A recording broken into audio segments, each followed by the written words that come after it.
Ya, shalom, shalom. Selamat pagi, selamat join bergabung di dalam program ibadah online kami Sunday Word of Life. Hari ini edisi hari Minggu 14 Desember 2025 atau di dalam penanggalan Ibraninya di tanggal 24 Kislev 5786.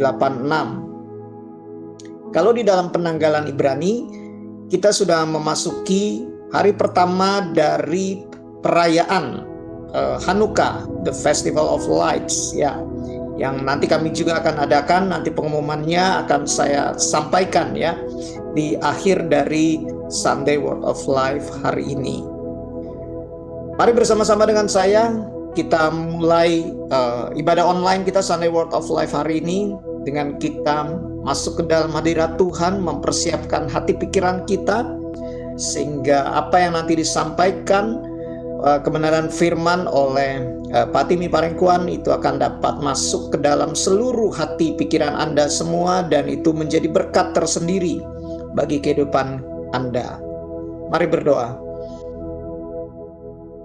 Bapa, terima kasih untuk hari ini, terima kasih untuk semua kebaikan-Mu yang terus Kau nyatakan bagi kami. Diberkatilah Engkau ya Aba, diberkatilah nama-Mu yang kudus itu. Dan biar saat ini Roh-Mu Tuhan bekerja di antara kami, di dalam setiap kehidupan kami, dimanapun kami berada. Roh-Mu yang memberi kesaksian, perjanjian itu biar bekerja atas setiap kami. Sehingga kebenaran pewahyuan yang nanti kami akan terima itu benar-benar dapat kami pahami dan tinggal di dalam kehidupan kami. Ini kami Aba, terpujilah nama-Mu di dalam nama Yeshua Masiah. Amin.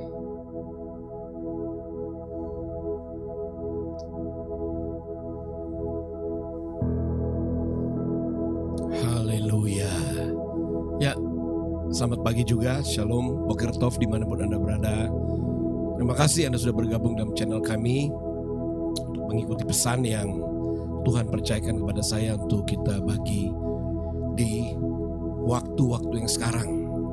Nah, sebagaimana yang Bapak Ibu selalu ikuti tayangan-tayangan yang kami sampaikan, yaitu bagaimana pentingnya kita mengerti dan memahami tahun-tahun dan ketetapan-ketetapan Tuhan. Itu tidak berkesudahan ya, tahun-tahun dan ketetapan Tuhan tidak berkesudahan. Ada satu ayat yang terambil dari kitab Mazmur ya. Di Mazmur itu, Mazmur 90 ayat 12. Di situ dikatakan Daud berkata, "Ajar kami menghitung hari-hari kami sedemikian sehingga kami beroleh hati yang bijaksana." Seorang Daud, seorang raja. Kita bisa lihat di sini dia adalah seorang raja yang dia pun berjalan di dalam hari-hari yang Tuhan sediakan buat dia. Dia tidak berjalan sembarangan, tapi dia mau terus belajar bagaimana dia memperhatikan langkahnya, hidup di dalam hari-hari yang Tuhan telah tetapkan dan ikut menghitungnya, karena memang Daud ini adalah seorang yang betul-betul berhati-hati di dalam perjalanan hidupnya. Dia pernah ada satu kesalahan, bukan kesalahan karena waktu itu dia pernah jatuh dalam dosa, tapi waktu itu dia punya kesalahan karena dia tidak mengerti ketetapan atau keteraturan ilahi. Dimana kalau Bapak Ibu ingat, tabut perjanjian yang seharusnya dipikul oleh manusia, tetapi tabut perjanjian ditaruh di atas kereta, sehingga hasilnya Uza ya, yang mencoba menolong karena bergesernya itu tabut mau jatuh, justru mati ya. Dan di situ Daud akhirnya menyadari bahwa perjalanan hidupnya, bahkan membawa tabut perjanjian juga, dia harus tahu ketetapan dan aturan-aturannya. Tentu setelah dia menjadi raja, maka dia menulis kata-kata itu, "Ajar kami menghitung hari-hari kami yang sedemikian, supaya kami memperoleh hati yang bijaksana." Pagi ini juga kembali kita akan berbicara soal bagaimana kita sebagai orang-orang yang hidup di hari-hari ini memahami bahwa ketetapan Tuhan tetap ada. Selama bumi masih ada, ketetapan Tuhan terus ada di situ. Oleh karena itu sebelum kita sebelum saya membagikan renungan kebenaran, saya mau juga kita menyanyikan terlebih dahulu lagu ini. Ajar kami Tuhan menghitung hari-hari kami, supaya kami memperoleh hati yang bijaksana. Haleluya. Ajar kami Tuhan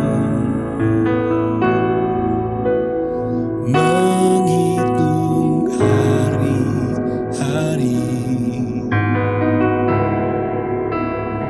agar kami beroleh hati bijaksana.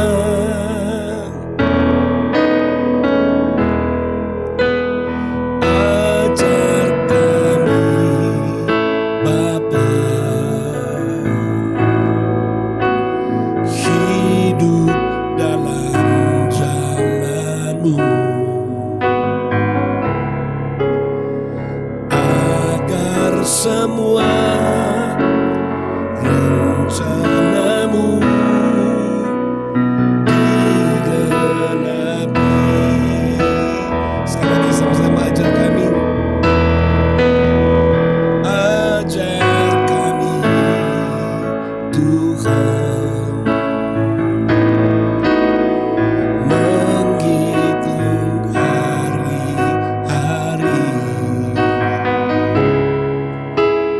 agar kami beroleh hati bijaksana.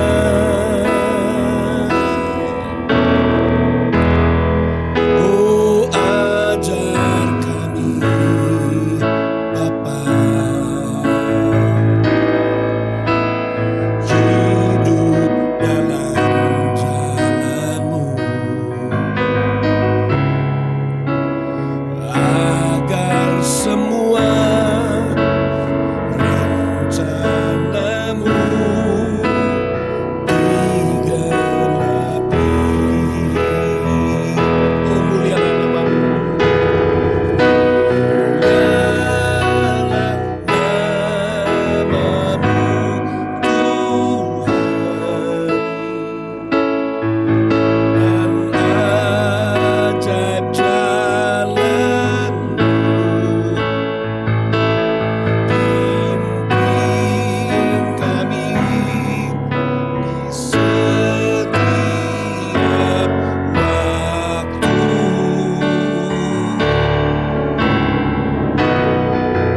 Besar setiamu Tuhan, agunglah karya-Mu. Yesus, kami bersyukur padamu. Ajar kami, oh ajar kami Tuhan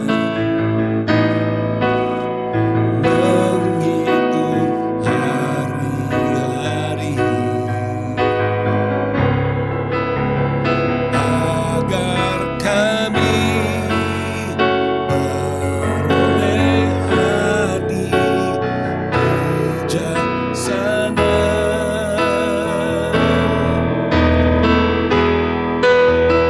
Ajar kami Bapa, hidup dalam jalan-Mu, agar semua rencanamu digenapi.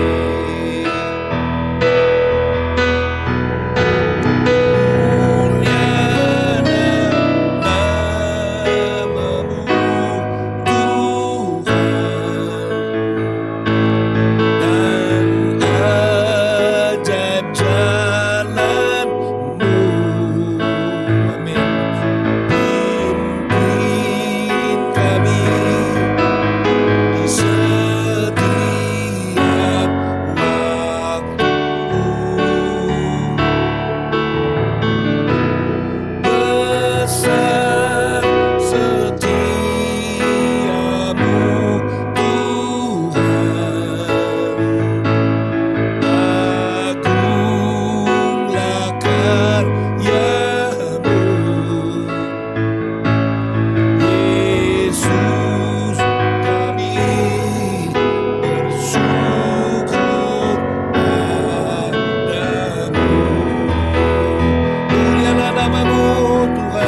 Mulialah namamu Tuhan, mulialah namamu,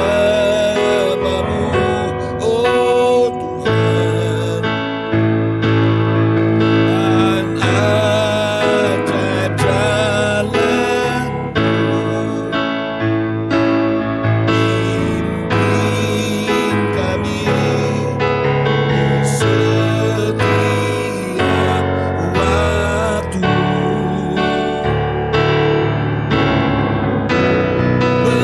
Besar setiamu, oh Tuhan. Akulah karyamu,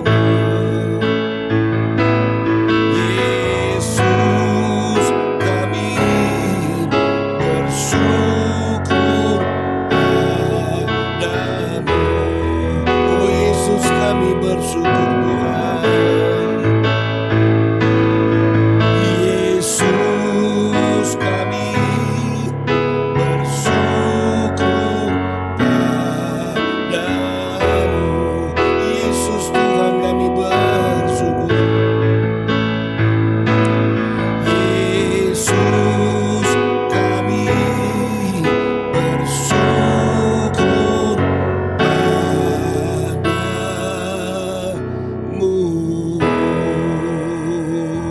Ya Tuhan, kami bersyukur kepadamu kesempatan yang kau beri kepada kami. Oleh karena itu ya Aba, pagi hari ini kami berkumpul bersama-sama. Ajar kami, singkapkan kami, ingatkan kami kembali kebenaran-Mu, ketetapan-ketetapan-Mu, supaya kami mengikutinya. Kami memperoleh hati yang bijaksana seperti Daud berkata. Kami percaya di dalamnya kami akan mengalami dan mengecap kebaikan-Mu. Karena itu pada pagi hari ini kami buka hati kami untuk kebenaran-Mu. Berbicaralah ya Aba, aku pun siap untuk menjadi bejana saluran dari isi hati-Mu dan perkataan-Mu. Kuduskan dan sucikan Tuhan, sehingga apa yang keluar dari perkataan mulutku adalah arahan dan tuntunan dari Roh-Mu. Mari Roh Kudus, Roh kebenaran, Roh hikmat dan wahyu, Roh kesaksian Yeshua, Roh perjanjian, berbicaralah dalam nama di atas segala nama, Shem Me'al Kol Shem, Yeshua HaMashiach. Haleluya. Amin. Amin. Ya, tadi kita lihat ya Daud, dia seorang raja, tapi dia mengerti, ya dia belajar dari kesalahannya pada waktu itu mengangkut tabut. Ternyata ada ketentuan, ternyata ada aturannya, sehingga tentu di dalam waktu 3 bulan dia cepat melihat kembali bagaimana tabut perjanjian yang ada pada waktu itu, bagaimana orang-orang Lewi mengangkatnya, memikulnya, harus berjalan, mereka melewati sungai, dan itu menjadi pelajaran bagi Daud. Sehingga ketika Daud menuliskan kata-kata ini, saya percaya ini menjadi nyanyian juga bagi Daud, bahwa dia mau selalu belajar untuk melihat, menghitung hari-hari. Artinya dia mau belajar juga bagaimana hidupnya, karena dia tahu kehidupan yang bersama dengan Tuhan, dipimpin oleh Elohim, adalah kehidupan yang sudah teratur. Sehingga ketika dia berdoa, akhirnya kerajaannya, Tuhan deklarasi kembali kepada Daud, kerajaanmu adalah kerajaan yang kekal. Oleh karena apa? Apakah Daud orang yang hebat? Kalau saya lihat Daud, bukan hanya dia mencintai Tuhan begitu rupa, dia juga seorang yang terbuka ketika kesalahan itu ada padanya. Ketika seorang nabi menegur dia, dia bertobat. Tapi selain itu juga, dia berkata, ajar aku, tuntunlah aku. Ada ayat-ayat yang berbicara tentang hal itu. Itulah membuat Daud disukai oleh Tuhan. Sehingga karena kerinduan Daud untuk hidup di dalam ketetapan-ketetapannya, maka Tuhan pun mendeklarasikan kerajaannya akan menjadi kerajaan selama-lamanya. Nah, bayangkan kalau kita lihat urut-urutannya itu, Yeshua pun, wow, disebut juga keturunan Daud. Artinya apa yang kita pelajari dari pernyataan Daud ini, dia adalah seorang raja, tapi dia seorang raja yang mau belajar memahami tuntunan Tuhan dan hari-hari yang dia harus lalui. Oke, nah pada pagi hari ini kita juga harus tahu Bapak Ibu Saudara bahwa semua keteraturan ilahi itu sebenarnya sudah ada. Bangsa Israel belajar menghidupi keteraturan ilahi itu, sehingga kita bisa lihat bangsa Israel itu ada sampai hari ini. Kita bisa lihat bagaimana pembelaan Tuhan atas mereka, karena mereka betul-betul berusaha. Satu dari 12 suku, ada satu suku yang harus tetap menjaga seluruh bangsa. Itu adalah suku Lewi, yang sekarang kita tahu bahwa para rabi yang harus menjaga ketetapan, yang harus mengikuti tahun-tahun itu supaya seluruh bangsa diberkati. Dan memang Tuhan telah memilih satu suku, satu suku Lewi, dia hanya kalau kita lihat diminta untuk melayani Elohim, tetapi suku ini juga adalah suku yang terus membuat satu bangsa berjalan dalam ketetapan. Dan sampai hari ini kalau Anda ke Yerusalem, Yerusalem adalah kota suci, kota agama Yahudi. Ada agama-agama lain di situ. Tapi kalau kita lihat saudara di Yerusalem sana, orang-orang yang bajunya cuma putih hitam, pakai topi, pakai kipas seperti ini, jambangnya panjang. Kenapa mereka demikian? Kenapa mereka? Anda bisa temukan mayoritas mereka ada di Yerusalem. Karena itu adalah kotanya mereka, kota suci. Disitulah orang-orang ditugaskan Tuhan sebenarnya, antara lain untuk seperti Daud melihat hari-hari, melihat tahun-tahun. Dan mereka rindu. Sebab kalau mereka gagal untuk mengerti hari-hari, maka seluruh bangsa akan kehilangan arah. Jadi kalau Tuhan berbicara begitu kepada bangsa Israel, lalu bagaimana kita yang ditebus? Ketika kita ditebus, Alkitab juga berkata, Paulus juga berkata, kita masuk di dalam persemakmuran dengan bangsa Israel. Kita menjadi keluarga. Oleh karena Yeshua HaMasyiah, maka pintu untuk menjadi satu dengan keluarga Israel itu terbuka. Kita menjadi satu, yang Paulus katakan yang jauh menjadi dekat, disatukan oleh Tuhan kita Yeshua HaMasyiah. Berarti apa itu? Maka pesannya adalah ketika kita melalui penebusan Yeshua HaMasyiah, kita menjadi satu keluarga dengan bangsa Israel. Yang ini kita tidak boleh lupakan, yaitu tahun-tahun yang Tuhan telah berikan kepada bangsa Israel, dan ketetapan-ketetapannya harus kita ketahui.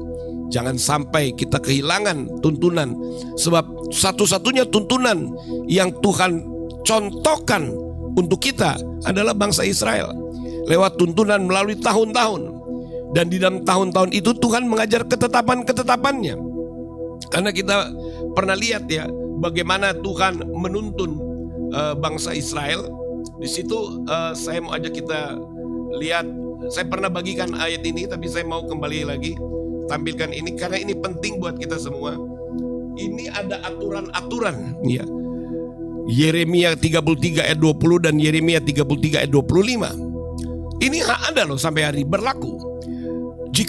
Jika kamu dapat mengingkari perjanjianku dengan siang dan perjanjianku dengan malam, sehingga siang dan malam tidak datang lagi pada waktunya. Wow, berarti perputaran waktu siang dan malam itu tidak bisa terlalu cepat, tidak bisa terlalu lambat. Ternyata itu semua sudah diikat dalam ketentuan dan ketetapan. Dan ketentuan dan ketetapan itu ada di dalam perjanjiannya. Nah, pas kita juga ada di dalam tahun perjanjian. Ketika kita ada dalam tahun perjanjian, tahun Ibrani 5786, maka hal ini harus kita ingat kembali, bahwa aturan pergerakan waktu pun, bagaimana siang datang, malam berganti siang, itu sudah ada di dalam perjanjian Tuhan. Sehingga dikatakan tidak mungkin siang itu berlambat-lambatan datang. Sehingga siang dan malam tidak datang lagi pada waktu, tidak mungkin. Rupa-rupanya itu sudah ada di dalam perjanjian. Karena itu Tuhan sendiri loh yang berbicara melalui Nabi Yeremia. Tuhan sendiri yang berbicara bahwa ada aturan. Karena di bawah di ayat 25 kemudian kita lihat Tuhan lagi berfirman, jika aku tidak menetapkan perjanjianku dengan siang dan malam dan aturan langit dan bumi. Jadi Kenapa ini harus dicatat oleh Nabi Yeremia? Karena Tuhan memang menyampaikan pesan ini untuk dicatat, supaya nantinya toh ini juga akan menjadi pesan buat kita semua yang hidup di hari-hari sekarang. Perkataan Tuhan tidak berubah, Bapak Ibu Saudara. Kasihnya kekal, perkataannya juga kekal. Kasih tak berkesudahan, perkataan Tuhan juga tidak pernah berkesudahan. Sekali Tuhan mengucapkan perkataan, itu sudah menjadi ketetapan. Sekali dia mengucapkan, sekali dia berfirman, maka firman itu sudah menjadi ketetapan. Dan di dalam ketetapan itu, itulah perjanjiannya. Ketika Tuhan katakan, berfirmanlah Tuhan, maka perjanjian Tuhan ada di situ. Kita belajar di sini, Bapak Ibu Saudara. Di dalam tahun perjanjian kita belajar, setiap kali Tuhan berfirman, disitulah perjanjian Tuhan ada. Every time He speaks, there His covenant appears. Setiap kali dia berfirman, setiap kali dia berkata-kata, disitulah perjanjiannya. Karena perjanjian Tuhan dan perkataannya tidak pernah bisa dipisahkan. Kalau dunia, banyak orang sulit dipercaya. Kenapa? Perkataan dengan tindakan itu beda. Sehingga orang bilang pegang perkataanku, tetapi gagal untuk menepatinya. Tetapi Tuhan ketika dia berfirman, itulah perjanjiannya. Dan perjanjian Tuhan itulah yang memeteraikan pergerakan kehidupan manusia sebenarnya. Sebab kita lihat di dalam ayat-ayat tadi, perjanjian Tuhan itu berbicara tentang aturan-aturan yang ada di langit dan aturan-aturan yang ada di bumi. Wow, coba Bapak Ibu renungkan, apa maksudnya aturan langit dan aturan bumi? Kalau kita kupas lebih dalam lagi, langit, sorga, Shemaim, ya, itu adalah tempat di mana waktu-waktu Tuhan bergerak. Anda ingat saya pernah bagikan dalam Kejadian 1 ayat 14. Untuk apa ketika dia menetapkan waktu dan saat? Untuk apa dia sebutkan itu ketika Tuhan berbicara kepada Musa? Ketika Musa naik di atas Gunung Sinai. Untuk apa dikatakan berfirmanlah Tuhan, lagi-lagi berfirman. Dikatakan jadilah benda-benda penerang pada cakrawala untuk memisahkan siang dari malam. Jadi antara siang dan malam ada Tuhan yang berfirman di situ. Seperti kata Yeremia tadi, maka perjanjian Tuhan ada di situ. Kemudian kita lihat, biarlah benda-benda perang itu menjadi tanda, bukti, menjadi sign, menjadi bukti. Tanda dalam bahasa Ibrani adalah oath. Oath itu juga berbicara tentang satu pernyataan yang pasti, yang tidak bisa diubah-ubah. Dia menjadi tanda, dia menjadi statement. Oath itu tanda, tapi oath juga artinya perjanjian. Oath itu juga meterai artinya. Tanda itu berbicara tentang perjanjiannya, yang menunjukkan masa-masa yang tetap tidak pernah berubah. Karena masa-masa itu memang sudah ada di dalam keteraturan yang Tuhan sudah buat. Dan hari-hari dan tahun-tahun itu sudah dikatakan demikian. Sebenarnya untuk apa ini? Untuk manusia. Tuhan menaruh itu semua dalam pergerakan waktu. Karena tidak mungkin manusia yang diciptakan dari debu tanah, yang mampu mengerti dan mendalami pikiran Tuhan yang begitu dalam, begitu luas, begitu lebar. Ya, kita hanya diciptakan dari debu tanah, dihembus dan menjadi ciptaan yang termulia dari seluruh ciptaan. Dari sini kita juga bisa belajar, ya, saya selalu berkali-kali mengatakan manusia ciptaan yang termulia. Kenapa? Antara lain manusia ditaruh di dalam perjalanan waktu yang sudah ditandai dengan aturan-aturan. Tujuannya untuk apa? Supaya manusia dapat mengenal Tuhan pelan-pelan, sedikit demi sedikit. Karena Tuhan itu terlalu besar, terlalu dalam. Daud pun pernah berkata dalam Mazmur 139, tidak mungkin aku memahaminya, terlalu ajaib bagiku. Tapi Tuhan berkenan kepada Daud untuk Daud dibukakan bagaimana rancangan Tuhan itu ada di dalam pergerakan waktu. Daud belajar. Maka itu kemudian Daud mulai menulis kesaksian lagi di dalam Mazmur 139 ayat yang ke-16. Matamu melihat selagi aku bakal anak, dan dalam kitabmu semuanya tertulis hari-hari yang dibentuk, yang akan dibentuk. Dalam kurung, ini tambahan saya sendiri, ditulis dalam waktu-waktu Tuhan, sebelum ada satupun daripadanya. Matamu melihat selagi aku bakal anak, dan dalam kitabmu semuanya tertulis hari-hari yang akan dibentuk. Dalam kurung, garis huruf miring, ditulis dalam waktu-waktu Tuhan. Wow. Daud menyadari bahwa kalau Tuhan telah menetapkan dia, hari-hari yang dia lalui itu adalah hari-hari yang luar biasa. Dan saya percaya setelah itu Daud mulai menetapkan bahwa seluruh bangsa Israel jangan pernah lupakan. Karena kalau Anda baca kisah-kisah Daud, jangan lupakan ketetapannya. Aku mau merenungkan ketetapan-ketetapanmu. Daud berkata demikian. Aku mau merenungkannya, menjadi kesukaan bagiku ketetapan-ketetapan Tuhan. Nah, inilah yang namanya keteraturan yang harus juga kita pelajari. Kalau saya melihat bagaimana kehidupan orang-orang percaya yang percaya kepada Yeshua HaMashiach. Kenapa banyak orang-orang yang katanya percaya kepada Yeshua atau Yesus sepertinya tidak berjalan di dalam tuntunan, sehingga hari-hari yang mereka lalui seperti banyak terbuang. Kenapa? Karena kita tidak mengerti, tidak menyadari waktu kita ditebus. Paulus sudah katakan kita dipersatukan dengan bangsa Israel. Kita menjadi saudara dengan mereka. Artinya juga ketetapan, pembelajaran tentang ketetapan-ketetapan itu harus kita ketahui.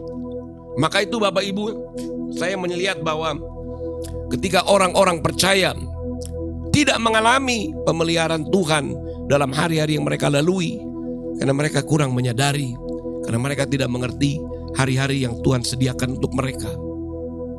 Hari-hari yang dibentuk, yang Tuhan persiapkan supaya ketika mereka berjalanan mengikutinya di dalam ketetapan yang Tuhan sudah atur baik-baik, maka tidak mungkin rancangan Tuhan itu rancangan yang mengkhawatirkan, rancangan kegagalan. Tapi bukankah Yeremia 29 sudah berkata, Tuhan lagi berfirman. Ingat, setiap kali Tuhan berfirman ada perjanjian di situ. Dikatakan, aku ini mengetahui rancangan-rancangan yang ada padaku. Itu mengenai kamu, mengenai kita semua. Rancangan damai sejahtera dan bukan rancangan kecelakaan, untuk memberikan kamu hari depan. Jadi hari depan itu sudah ada. Tuhan sudah siapkan jauh-jauh hari. Tuhan sudah siapkan jauh-jauh hari. Kemudian Paulus pun berkata di dalam Roma 9, sebelum kita lahir, sebelum kita mengerti yang baik dan yang jahat, Tuhan telah mempunyai rancangan untuk kita semua. Rancangannya sudah ada sebelum kita ada. Dan ini dia, Tuhan mau di dalam hari-hari yang kita lalui, kita mengikuti rancangannya. Kalau kita tidak mengikuti rancangannya, kalau kita tidak mengikuti tuntunannya, tidak heran banyak terjadi sandungan-sandungan, kejatuhan demi kejatuhan. Akhirnya saya mengerti kenapa banyak orang-orang percaya gagal, jatuh, kecewa kepada Tuhan, karena ternyata mereka tidak mendapatkan janji Tuhan dalam hidup mereka. Kenapa? Karena mereka tidak mengikuti aturan atau ketetapan yang ada. Sehingga kehidupan mereka banyak terjadi kebocoran dan kebocoran. Tahukah Anda, Tuhan mau supaya kita berjalan dalam rancangannya. Tuhan mau supaya hidup kita berhasil. Ada ayat lagi yang lain yang saya tampilkan lagi. Yesaya 48 ayat 17. Beginilah firman Tuhan. Lagi, setiap kali Tuhan berfirman, ada perjanjian di situ. Artinya tidak mungkin ada pembatalan. Setiap kali dia berfirman, perjanjian Tuhan ada di situ. Artinya tidak akan ada pembatalan. Tuhan tidak akan menarik kembali perkataannya. Apa dikatakan di situ? Beginilah firman Tuhan, atau beginilah firman dari Hashem, penebusmu yang maha kudus, Tuhan kalian, hai bangsa Israel. Eloheicha Israel, akulah Tuhanmu yang mengajar engkau tentang apa yang memberi faedah, yang menuntun engkau di jalan yang harus kau tempuh. Di bawah saya tulis di dalam bahasa Inggris yang lebih luar biasa dari sekedar kata faedah. Di situ dikatakan, I am the Lord your God who teaches you to profit. Dalam bahasa Ibrani, Ya'al, who leads you by the way you should go. Jadi ada perjalanan yang justru memberikan keuntungan sebenarnya. Bukan hanya berfaedah, kalau berfaedah itu ya berguna. Tapi ini lebih dari berfaedah. Tapi jalan yang Tuhan mau ajar adalah jalan yang justru memberikan keuntungan. Dan ini perkataan yang keluar dari mulutnya. Maka perkataan ini sudah menjadi perjanjian buat orang-orang yang mendengarnya. Kita ada di tahun Ibrani 5786 yang berbicara tentang tahun perjanjian. Apa yang harus kita pelajari di tahun perjanjian? Kita harus belajar mengerti aturan langit dan bumi. Kita harus belajar mengerti ketetapan-ketetapan yang Tuhan berikan kepada kita semua, supaya perjalanan kita berhasil dan beruntung. Kalau Anda lihat ya bagaimana Tuhan berbicara kepada bangsa Israel, kepada Daud, kepada Yosua, kepada mereka, tidak pernah rancangan kegagalan, keberuntungan, berhasil, beruntung, berhasil, beruntung. Karena memang demikian tuntunan dan arahan yang Tuhan beri. Ketika kita mengerti dengan benar tentang arahan ini, saya mau katakan, kita akan mengalami penyediaan yang Tuhan berikan. Tapi masalahnya, saya menemukan ini, kurangnya pengajaran bagaimana berjalan dalam tuntunan Tuhan sesuai dengan waktu-waktu. Kurang adanya pengajaran hal itu. Yang kemudian, yang kedua adalah tidak banyak orang yang memberi diri untuk mengikuti tuntunan. Masih banyak orang yang berjalan dalam kekuatan sendiri. Masih banyak orang yang berjalan di dalam kemauannya. Masih banyak orang yang mempunyai terlalu banyak alasan. Tahukah Anda kalau kita belajar mengikuti arahan, kalau kita terlalu banyak alasan, yang rugi bukanlah Tuhan, yang rugi adalah kita sendiri. Karena tuntunan-tuntunan dan nasihat-nasihat itu selalu membawa kita kepada pengalaman berjalan bersama Tuhan, dan pengharapan demi pengharapan dinyatakan. Tapi kalau kita tidak mau mengikuti arahan, kita berkeras, kita mempunyai kemauannya sendiri, maka kita tidak akan masuk menikmati perjalanan yang Tuhan beri. Keteraturan Tuhan harus mulai kita lihat kembali, harus mulai kita pahami, supaya apa yang Tuhan sediakan betul-betul ya, supaya apa yang Tuhan sediakan itu akan kita alami. Tapi kalau kita memiliki hati yang memberontak seperti di ayat ini lagi, kita nggak bisa menempuh di situ. Hosea sudah bernubuat lagi. Hosea 14 ayat 10. Siapa yang bijaksana biarlah ia memahami semuanya ini. Siapa yang paham biarlah ia mengetahuinya. Sebab jalan-jalan Tuhan adalah lurus, dan orang benar menempuhnya. Tetapi pemberontak tergelincir di situ. Ya. Siapa yang bijaksana biarlah ia memahami semuanya ini. Siapa yang paham biarlah ia mengetahui. Sebab jalan-jalan Tuhan adalah lurus. Haleluya. Tapi kalau kita memberontak, kalau kita tidak mau mengikuti, tergelincir pasti. Dan Tuhan tidak mau kita tergelincir. Tapi Dia mau supaya kita betul mengalami satu perjalanan, sehingga kehidupan kita itu kehidupan yang semakin hari, ya, semakin banyak yang kita lalui, maka kita menjadi orang-orang yang menikmati, ya, tuntunan Tuhan dalam kehidupan kita yang kita sedang jalani di hari-hari ini. Ketetapan-ketetapan banyak yang harus kita selaraskan kembali. Yang juga menarik di sini, ketika kita mengikuti ketetapan-ketetapan itu dan kita tidak memberontak, kita dihitung menghormati Tuhan. Semua ketetapan-ketetapan itu kalau kita lakukan dengan baik, maka kita dianggap menghormati Tuhan. Kalau Anda mau melihat jaminan hidupmu di hari-hari yang Anda lalui, Anda mau berhasil dalam rumah tanggamu, Anda juga mau berhasil dalam pekerjaanmu, mari arahkan hati dan pikiranmu untuk mendengar arahannya. Jikalau ada koreksi yang harus diterima, bukalah hatimu, terimalah dengan lapang setiap koreksi. Sebab ketika kita membuka hati, menerima teguran, kitalah yang akan berbahagia. Dan kalau kita berbahagia, maka anugerah yang disediakan, berkat yang disiapkan, itu kita akan alami. Pembelajaran bagi bangsa Israel, mereka keluar dari Mesir, mereka belum tahu ketetapan. Dan di padang gurun itulah mereka harus mulai belajar tentang ketetapan. Setelah mereka mulai belajar tentang ketetapan, ternyata ketetapan itu akhirnya menyatakan identitas mereka. Dan waktu mereka siap masuk ke tanah perjanjian, bagi mereka yang mengikuti, yang belajar tentang ketetapan, maka identitas itu muncul dan mereka bisa masuk.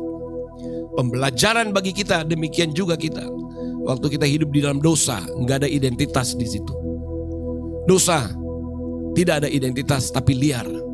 Waktu kita menerima Yesus, menerima Yeshua, kemudian kita harus melalui satu perjalanan lagi, seperti perjalanan padang gurun. Untuk apa itu?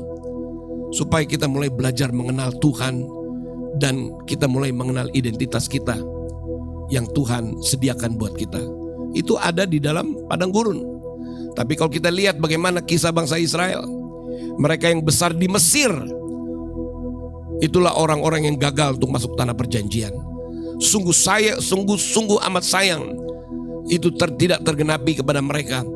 Mereka yang lahir dan besar di Mesir, keburu paradigmanya terbentuk dan akhirnya sulit untuk mereka masuk. Waktu Tuhan berbicara kepada bangsa Israel dan berkata, kamu ini tegar tengkuk. Siapakah yang tegar tengkuk? Mereka yang lahir di Mesir dan besar di Mesir. Dengan paradigma budak mereka, mereka tidak mau mengindahkan nasihat dan teguran. Akhirnya mereka tidak bisa masuk. Tapi buat mereka, yaitu orang-orang yang lahir di padang gurun, yang belajar tentang ketetapan, kemudian identitas yang Tuhan berikan tercetak atas mereka. Waktu mereka mau masuk ke tanah perjanjian, ujian terakhir yaitu raksasa. Ujian terakhir raksasa, maka akan kelihatan manakah orang-orang yang sudah memperoleh identitas yang baru dan manakah yang belum. Waktu diutus 12 pengintai, ternyata 10 pengintai belum masuk dalam identitas. Cuma 2, Yoshua dan Caleb. Yoshua dan Caleb ini adalah 2 orang yang identitas mereka tercetak di padang gurun ketika Musa memberikan Torah kepada mereka dan mereka mempelajari. Dan 2 orang ini melihat musuh mereka para raksasa, tapi mereka tidak punya ketakutan sama sekali, sebab mereka tahu mereka telah belajar mengenal Elohim lewat ketetapan yang diperkenalkan dalam tahun-tahun. Karena mereka itu di 40 tahun loh di padang gurun. Jadi mereka belajar dalam 40 tahun itu, belajar mengenal kebenaran tentang Elohim yang mengadakan perjanjian dan identitas yang mereka akan miliki. Dan 2 orang ini ternyata adalah orang-orang yang bersungguh-sungguh. Mereka adalah orang-orang yang setia. yang tidak memberontak. Sebab kalau mereka memberontak, mereka sama dengan yang lain. Bumi terbuka dan banyak dari mereka masuk ke dalam bumi. Tapi karena hati mereka setia, maka mereka, sekalipun di depan mereka ada raksasa, tapi mindset mereka sudah berubah.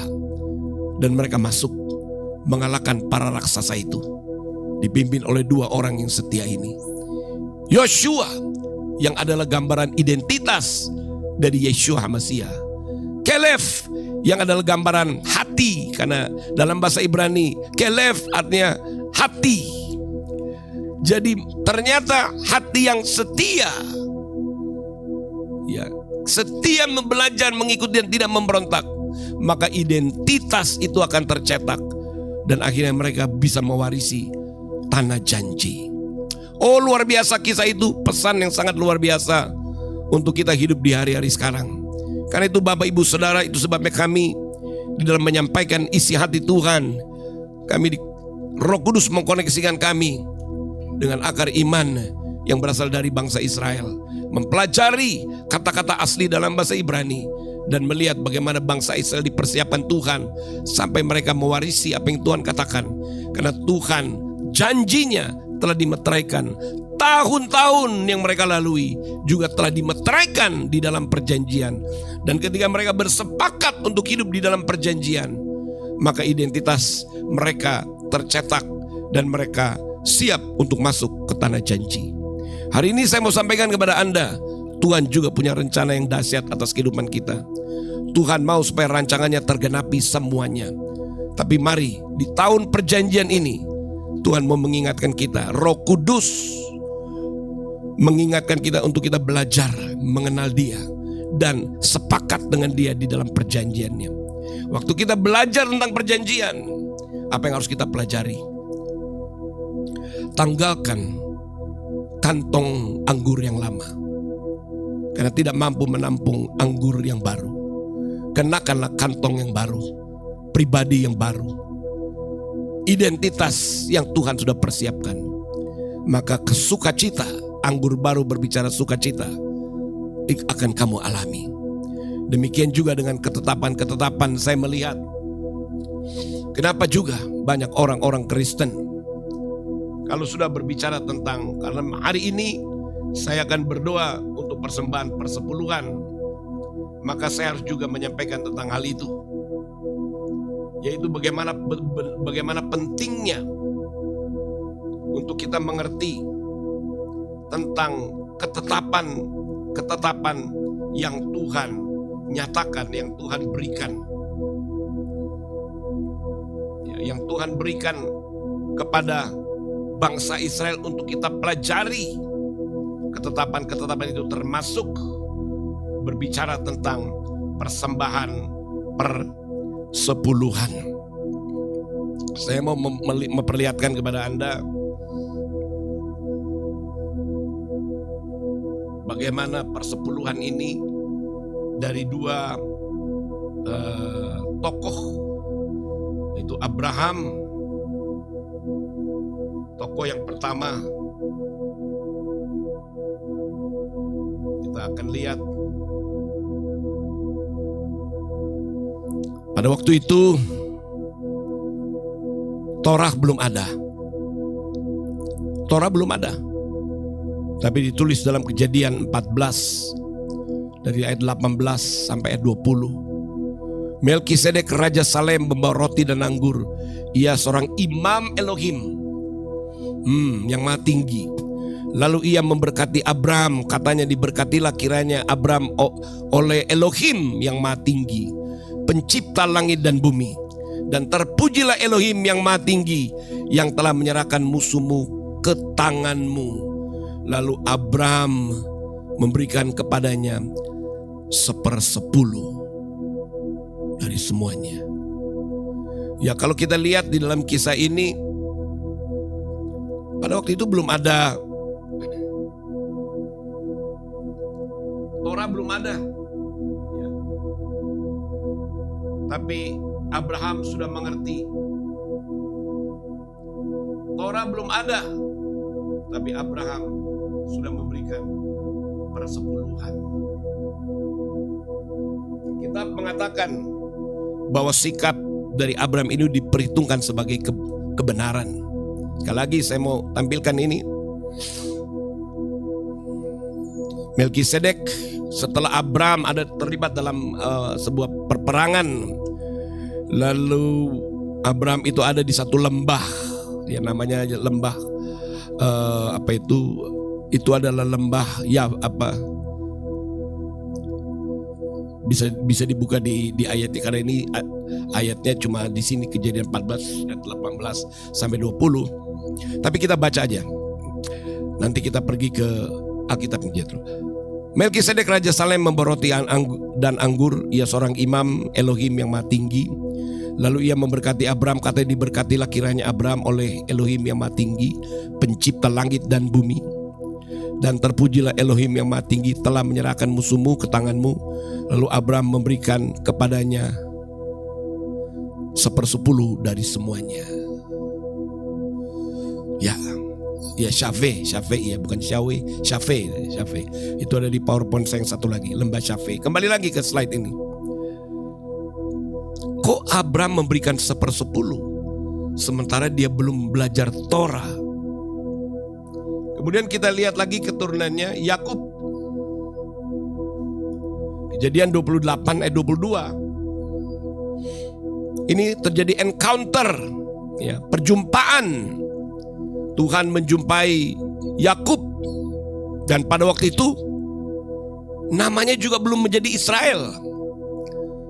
Tapi dicatat dalam Kejadian 28 ayat 22. Dan batu yang kudirikan sebagai tugu ini menjadi rumah Elohim.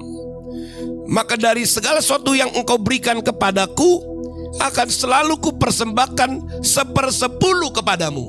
Wow. Ingat, zaman itu belum ada Torah, karena ketetapan itu baru datang nanti setelah Yakub berubah menjadi Israel dan Israel menjadi bangsa yang besar yang ada di Mesir.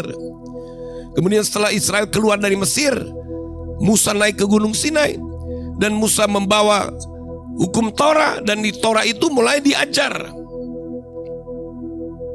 Tahukah Anda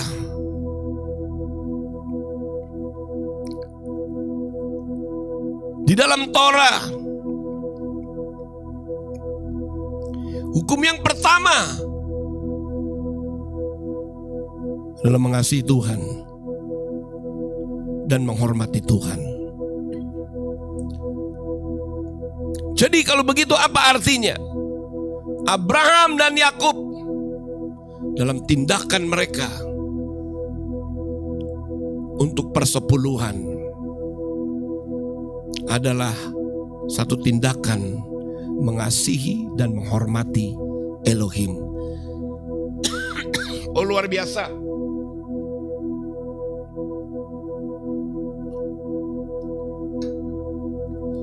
Abraham dan Yakub, waktu Abraham memberikan 1/10 kepada Melkisedek, waktu Yakub setelah penampakan itu, Yakub berkata, aku berikan kepada Tuhan 1/10. Itu satu tindakan to love and to honor Elohim. Dan pada waktu bangsa Israel di Mesir, melalui Moshe, melalui Musa, itu diperkenalkan sebagai ketetapan, itu diperkenalkan sebagai aturan supaya pemeliharaan Tuhan tetap ada. Jadi jauh-jauh hari 1/10 itu, Maaser itu bukan karena apa-apa, tapi oleh karena tindakan mengasihi dan menghormati. Abraham, dia memberikan itu kepada Melkisedek 1/10. Dia menghargai, dia mengasihi. Di lain waktu saya akan kupas topik Abraham di lembah Syawe ini secara khusus, karena ini penting, ada hubungannya dengan identitas. Yang kalau kita kupas, pesannya masuk juga ke Maaser. Karena Dia berbicara tentang mengasihi Tuhan. Dia berbicara tentang persepuluhan itu ya, Maaser, mengasihi Tuhan, menghormati Tuhan, dan juga berbicara tentang identitas yang Tuhan beri. Nanti kapan saya akan kupas itu, bagaimana Abraham di lembah Syafeh. Demikian juga Yakub pada waktu perjumpaan. Ada kasih, ada hormat, dan juga ada identitas. Sebelum Yakub menjadi Israel, inilah yang terjadi. Sehingga akhirnya Tuhan merubah nama Yakub menjadi Israel. Nah, Bapak Ibu Saudara, itu bagian dari sedikit pemahaman tentang aturan dan ketetapan. Jadi Bapak Ibu Saudara, karena Bapak Ibu juga ada yang mempercayakan untuk melepaskan persepuluhan kepada kami, maka saya bertanggung jawab untuk menjelaskan kepada Anda apa arti persepuluhan. Bukan hanya pekerjaan yang kamu kerjakan lalu hasilnya 1/10 kamu kembalikan kepada Tuhan, tapi ada value, ada nilai di dalamnya. Dan Tuhan melihat nilai itu yang kita berikan kepada Dia. Kalau kita mempunyai nilai mencintai, menghormati, menghargai, menerima ketetapan, sampai akhirnya identitas yang dari Tuhan tercetak atasmu, maka Tuhan memberkati. Sebagaimana kalau kita selalu baca dalam Malaki 3:10, tingkap-tingkap langit itu dibukakan ke situ. Kenapa? Itu semua keteraturan, itu semua ketetapan. Itu tidak bisa dibatalkan, itu tidak bisa dilanggar, karena itu sudah merupakan ketetapan. Makanya akhirnya Tuhan bersaksi bahwa Abraham adalah orang yang mengikuti ketetapan. Abraham adalah orang yang berjalan di dalam ketetapan Tuhan. Dia orang yang taat dengan ketetapannya. Karena dia adalah satu contoh, satu model untuk bangsa Israel. Keteladanan yang ada pada Abraham itu ditangkap oleh bangsa Israel, sehingga bangsa Israel bangga mempunyai tokoh Abraham untuk mereka.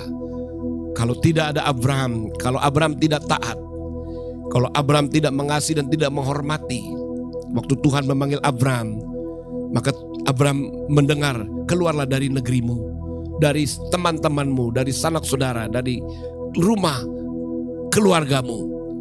Kalau Abraham tidak ikuti itu, bangsa Israel tidak pernah ada. Abraham adalah seorang yang mempunyai nilai yang sangat mulia, yang Tuhan perhitungkan sebagai kebenaran. Dicatat di dalam kitab Kejadian, Abraham melakukan ketetapan, yaitu dia. Abraham telah mendengarkan firman-Ku, memelihara kewajibannya kepadaku, yaitu segala perintah, ketetapan dan hukum-Ku. Bagaimana? Sementara hukum yang adalah Torah baru nanti jauh di bawah sana. Setelah bangsa Israel menjadi bangsa yang besar, itu ketetapan turun di gunung di Sinai.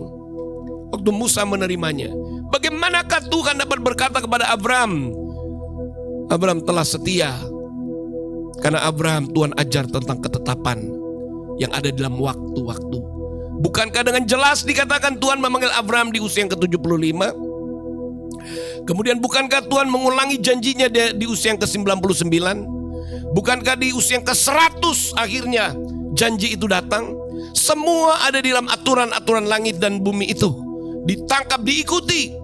Karena tidak kebetulan dicatat Abraham keluar dari Ur Kasdim umur 75. Tuhan mengulangi perjanjiannya di umur 99. Kemudian di umur yang ke-100. Kenapa itu harus ditulis begitu? Karena Tuhan punya aturan langit dan bumi. Tuhan punya ketetapan-ketetapan.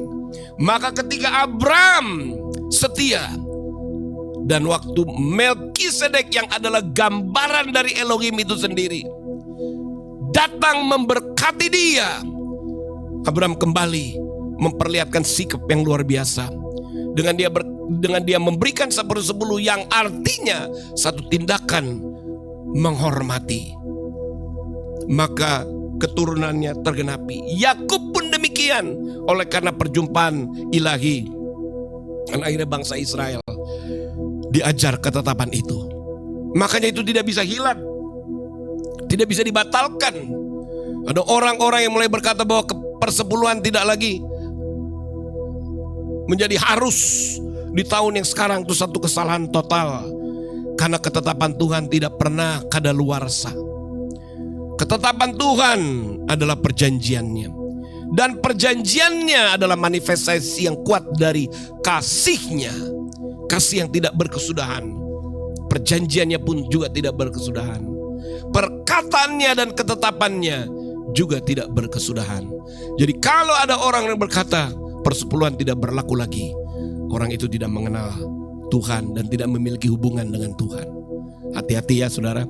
Tapi saya percaya ketika saudara mengerti, lalu saudara mengikuti, ketika saya berdoa untuk persepuluhan yang sudah tercatat di dalam lembaran ini, saya tahu bahwa Tuhan juga menyediakan janji. Dan ketika saudara juga mendengarkan langsung, lalu saudara langsung juga mengambil keputusan tentunya bersama-sama dengan nama-nama yang sudah tercatat ini, mempercayakan persepuluhan ini, pengertian ini sampai loh kepada Anda. Dan Tuhan mau juga di tahun perjanjian ini Dia melihat hati saudara yang bersepakat. Di tahun perjanjian ini saya katakan kita harus belajar menghormati Tuhan. Kita harus belajar bersepakat dengan Tuhan supaya ketetapan-ketetapannya berlaku. Apa sih isinya ketetapan? Bukan hanya peraturan-peraturan, tapi ketetapan-ketetapan itu juga artinya the management of God's blessings upon you. Apa itu? Bagaimana bahasa Indonesianya? Pengaturan ya, ketetapan-ketetapan itu adalah pengaturan-pengaturan berkat yang Tuhan sediakan untuk dilimpahkan kepada kita semua. Jadi yang namanya ketetapan itu adalah the management of His blessings to be poured out upon all of you. Pengaturan dari berkat yang akan diberikan kepada kita. Dan diberikannya tepat pada waktunya. Ketika kita terkoneksi mengikuti ketetapan-ketetapan itu, tidak mungkin kita tidak mengalami. Karena janji Tuhan ya dan amin. Saya mau berdoa supaya apa yang menjadi bagianmu Anda terima. Sebab ketika Tuhan berjanji, Dia tidak pernah melupakan. Ada satu doa di dalam bahasa Ibrani, di mana doa itu berkata, Tuhan, Engkau selalu ingat perjanjianmu. Kau tidak pernah lupa akan perjanjianmu.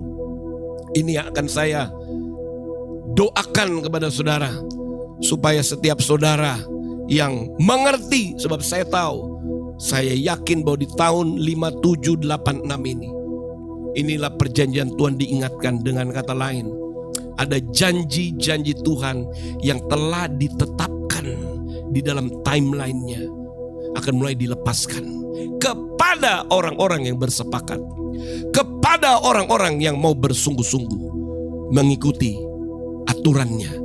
Sebab barang siapa yang mengikuti Tuhan, dia langsung masuk di dalam aturan langit dan bumi, seperti yang kita sudah baca dari perkataannya sendiri. Aku berdoa Bapak Ibu Saudara, supaya apa yang menjadi rancangan Tuhan segera tergenapi. Sambil saya mendoakan persepuluhan ini, jika ada di antara saudara yang juga mau memberikan persembahan persepuluhan, silakan saudara. Tapi ingat, yang saya bagikan ini supaya kita semua kembali dalam tatanan ilahi. Yang saya bagian ini supaya saudara kembali dalam divine orders, ketetapan yang Tuhan sampaikan, supaya saudara sendiri adalah orang-orang yang mengalami berkat yang Tuhan sudah persiapkan. Waktu Daud berkata, ajar aku menghitung hari-hari supaya aku beroleh hikmat. Teach me how to count the days. Artinya ajarlah aku supaya aku tidak kebobolan, supaya aku menerima janji Tuhan berurut-urutan. Ajar kami menghitung hari-hari. Kenapa mesti dihitung hari-hari? Supaya jangan ada celah, jangan ada kebocoran, jangan ada yang miss dalam hari-hari kami yang sedemikian. Sehingga kami beroleh hati bijaksana. Maksudnya apa beroleh hati bijaksana? Supaya kami mengerti bagaimana kami hidup di dalam keteraturan ilahi. Haleluya. Nah, saya mau berdoa buat Bapak Ibu Saudara yang telah memberikan persepuluhan. Nama-nama sudah tertulis dalam lembaran ini. Nama-namanya ada sini ya. Itu ya. Kalau saudara, ya nama-nama ini tertulis, lihat banyak nama-nama baru. Aku berdoa supaya janji Tuhan tergenapi atas setiap Anda. Saya mau berdoa. Baruch ata Adonai Eloheinu, Yeshua melech haolam. Zoher chabrit veneeman bevrito, vekayam bema'amaro. Terpujilah Engkau Tuhan kami, Yeshua HaMashiach, Raja semesta. Engkau berdaulat atas alam semesta. Engkau benar di dalam perkataanmu, dan Engkau mengingat perjanjianmu dengan kami. Sovereign of the universe, true to your word. You remember your covenant with your creation. Baruch ata Adonai Eloheinu, Yeshua Mashiach melech haolam. Asher kideshanu bemitzvotav vetzifanu al hamaser et sedekah. Terpujilah Engkau Tuhan pencipta langit dan bumi, Yeshua HaMashiach Raja semesta, yang menguduskan kami dengan perintah-perintah dan ketetapan-Mu, dan yang memerintahkan kami untuk kami melepaskan persembahan persepuluhan, persembahan-persembahan yang Engkau mau supaya kami persembahkan. Aba, aku berdoa, avi setifata et chalanot, hashamayim usfo et berkotega besheva beshem Adon Yeshua Mashiach. Aku berdoa, Abang, Kau bukakan jendela-jendela sorgawi untuk mencurahkan kepada mereka berkat secara melimpah di dalam nama Yeshua HaMashiach, sesuai dengan perkataan-Mu yang adalah perjanjian-Mu. Firman-Mu hidup, perkataan-Mu kekal, kasih-Mu kekal, dan perjanjian-Mu kekal. Ku berdoa, ya Aba, dengarkanlah seluruh doaku. Jawablah mereka yang bersungguh-sungguh setia. Kalau Engkau membela Abraham, Engkau membela bangsa Israel, sebab mereka adalah orang-orang yang telah Engkau berikan ketetapan untuk mereka ikuti. Maka di dalam Yeshua Mashiach pun kami menerima ketetapan-ketetapan. Dan ketika kami melakukannya dengan benar, maka Aba, janji-Mu yang telah Engkau meteraikan di dalam perjanjian-Mu, Engkau bukakan di dalam tahun-tahun. Sehingga seperti Daud, ajar kami untuk kami mengerti hari-hari yang kami lalui, supaya kami memperoleh hati yang bijaksana, karena di dalamnya terpancar kehidupan dan berkat-berkat yang Kau sudah susun teratur untuk Engkau curahkan di hari-hari yang Kau tetapkan. Bapakku berdoa, bulan Kislev ini bulan kami belajar ketetapan, bulan kami belajar keteraturan ilahi, bulan di mana kami mau supaya hidup kami dedikasikan kembali, sehingga terang-Mu kembali bercahaya di dalam hidup kami. Dan di bulan ini Bapak, kami mengucap syukur. Inilah bulan Hanukkah juga buat kami, sehingga apapun Tuhan yang tadinya gelap tidak lagi menjadi gelap dalam hidup kami, tapi terang-Mu kembali bersinar, ketetapan-Mu kembali menjadi nyata dalam hidup kami, dan kami menjadi tempat kediaman dari Roh-Mu. Terima kasih Aba. Inilah doa kami yang kami panjatkan di dalam nama di atas segala nama, Shem Me'akol Shem, Yeshua HaMashiach. Haleluya.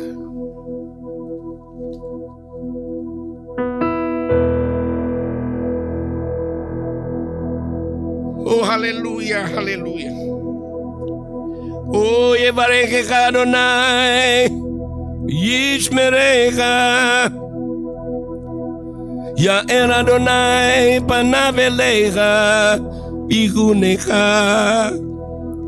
Yisa Adonai panav elecha, yashem lecha shalom. Yevarechecha Adonai,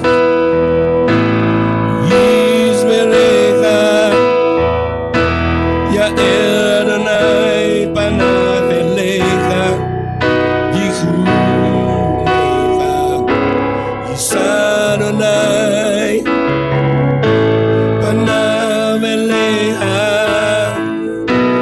Hashem lecha shalom. Amen, amen, amen.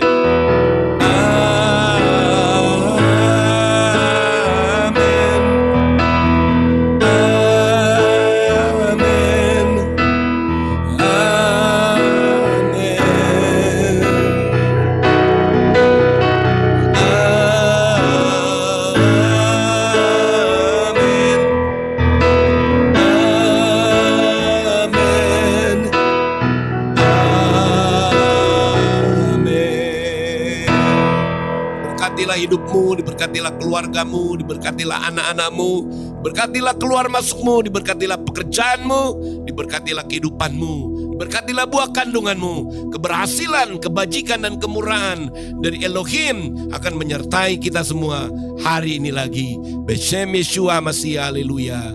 Amin, amin, dan amin. Ya, puji Tuhan. Ya, demikianlah Sunday Word of Life hari ini.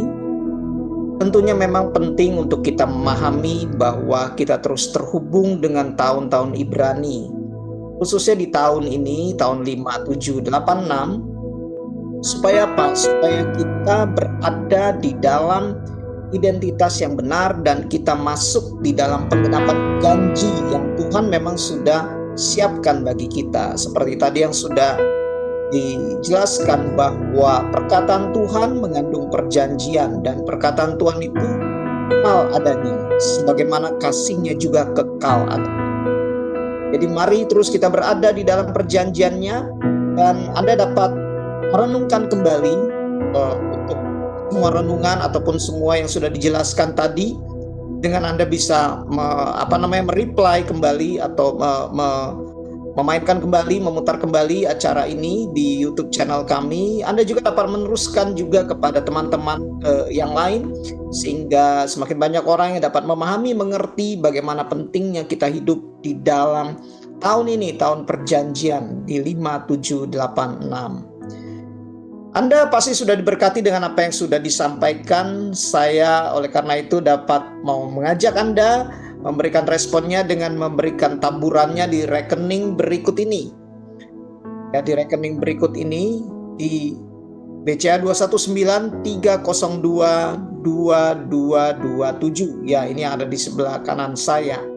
Dan bagi Anda yang terus juga merasa bahwa wadah ini, Restoration Community, adalah wadah di mana Anda semakin bertumbuh, mengerti mengenai tuntunan Tuhan setiap musimnya, dan Anda diberkati dengan semua yang kami lakukan, adakan di dalam semua kegiatan program onsite maupun online kami, Anda dapat mengembalikan persepuluhan Anda di rekening berikut ini, tentunya dengan memberikan keterangan persepuluhan. Selanjutnya ada beberapa info penting yang saya mau jelaskan, yang mau saya sampaikan kepada Bapak Ibu teman-teman semua. Setiap Senin, Rabu, dan Kamis tetap kami ada renungan pagi yang langsung oleh Bapak Timothy Parengkuan yang membagikannya. Anda dapat mengikutinya di Facebook Bapak Timothy Parengkuan, yaitu Facebook Tim Zidkiel maupun juga TikTok Restoration Community. Nama renungan pagi ini Weekly Fav, ya, setiap Senin, Rabu, dan Kamis jam 6.30 waktu Indonesia bagian Barat. Di hari Rabu nanti di tanggal 17 Desember, kami juga akan mengadakan kembali podcast Eyesight Insight, ya, dengan tema Truth, Technology, and Witchcraft bagian yang kedua. Kurang lebih 2 minggu yang lalu, saya dan Bapak Timothy sudah berbincang-bincang tentang hal ini, topik ini. Tapi di Rabu nanti Anda dapat mengikutinya kembali sebagai kelanjutannya. Tentunya Anda pasti akan diberkati dengan apa yang nanti akan disampaikan atau dibicarakan dalam podcast ini. Hari Rabu tanggal 17 Desember jam 17.00 atau jam 5 sore waktu Indonesia bagian Barat, hanya di YouTube channel Timothy Parengkuan Official dan juga di TikTok Restoration Community. Dan di hari Kamisnya nanti kami akan mengadakan gathering khusus, special gathering Hanukkah, ya, Festival of Lights, tanggal 18 Desember jam 18.30 waktu Indonesia bagian Barat di PIC Creative Space Wisma Stako. Ya, kita ada di dalam minggu-minggu Hanukkah. Mulai tanggal ini adalah hari pertama dari Hanukkah, sampai nanti kurang lebih 8 hari kemudian kita masih ada dalam minggu Hanukkah. Jadi tidak kebetulan kami juga mengadakan acara ini di dalam minggu Hanukkah. Saya mau mengajak Anda khusus yang ada di Jakarta, Surabaya, di Depok, Tangerang, Bekasi, maupun juga yang ada di Bogor, silakan untuk bergabung bersama-sama dengan kami. Bagi Anda yang ada di Surabaya, di Manado, ataupun juga di tempat lain yang di luar dari Jakarta yang sangat jauh, Anda dapat menyaksikannya di YouTube channel Timothy Parengkuan Official. Jangan lupa, sekali lagi hari Kamis 18 Desember 18.30 perayaan Hanukkah Festival of Lights. Dan tentunya setiap juga hari Minggu sama seperti sekarang, hari Minggu pagi jam 10 pagi kami tetap ada ibadah online Sunday Word of Life. Bagi Anda yang mau terhubung dengan kami, dapat terhubung dengan semua kanal platform sosial media kami, baik yang ada di fanpage Facebook, ataupun juga di TikTok, ataupun juga di Instagram, ataupun juga yang ada di Threads, dan juga yang ada di YouTube channel Timothy Parengkuan Official, seperti di channel YouTube ini. Bagi Anda juga yang mau menghubungi kami, dapat menghubungi kami secara chat melalui WA maupun Telegram. Nomornya 0812 1214 9255. Anda dapat menerima informasi di sana, dan juga ingin didoakan, silakan menghubungi nomor WA ataupun juga Telegram tersebut. Terima kasih sudah bersama-sama menyaksikan siaran online ibadah kami pada hari ini. Sampai bertemu lagi di Sunday Word of Life berikutnya. Happy Sunday dan God bless you.